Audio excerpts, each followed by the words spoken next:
The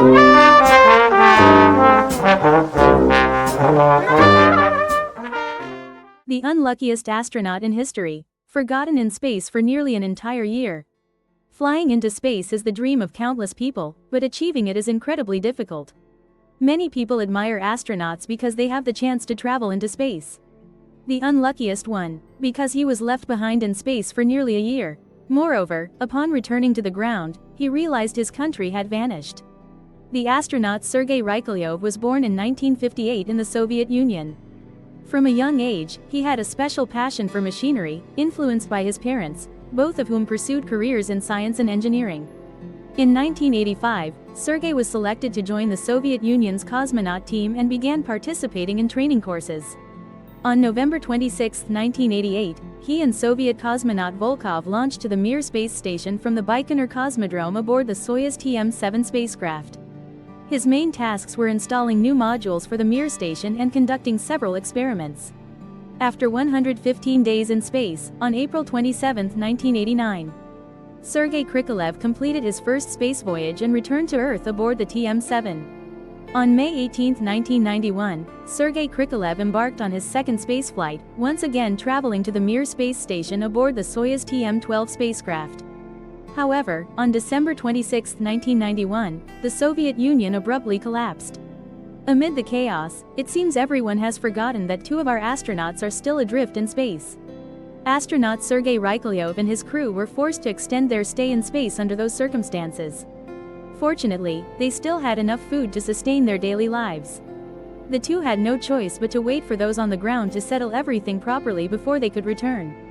Finally, after 311 days in space, astronaut Sergei Rykolyov was safely brought back to Earth by his Russian colleagues. When he flew into space, Sergei still held Soviet citizenship. Upon returning to Earth, he was stunned to discover his homeland had vanished. The city where he arrived, or more precisely, where he lived, had become part of the Republic of Kazakhstan. Therefore, Sergei Krikalev is known as the last citizen of the Soviet Union. After the Soviet Union collapsed, the US and Russia began cooperating in the field of space exploration. October 1992, Sergei Krikalev was selected to join the crew. I am aboard the Space Shuttle Discovery, preparing to dock with the Mir space station to carry out critical missions.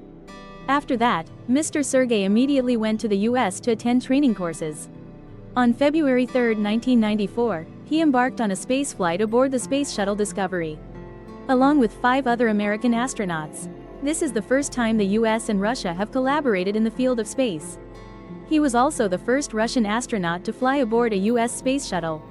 American and Russian astronauts have successfully completed their Earth observation mission, conduct material testing, life science experiments, and laboratory equipment inspection after 8 days.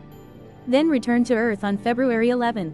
In the following years, Sergei Rykolyov represented Russia as a spokesperson, stayed at the Johnson Space Center in Houston to participate in ground control operations. His total time in space was 803 days, 9 hours, and 39 minutes. He holds the world record for the most time spent working in space. To this day, this record still remains unbroken. Astronaut Sergei Rykolyov has officially retired after completing his 6th career flight. But he remains steadfast in pursuing his space career, continuing to engage in activities within this field. In February 2007, Sergei Rykolyov has been appointed as Vice President of the Korolyov Rocket and Space Corporation Energia and Director of the Gagarin Cosmonaut Training Center.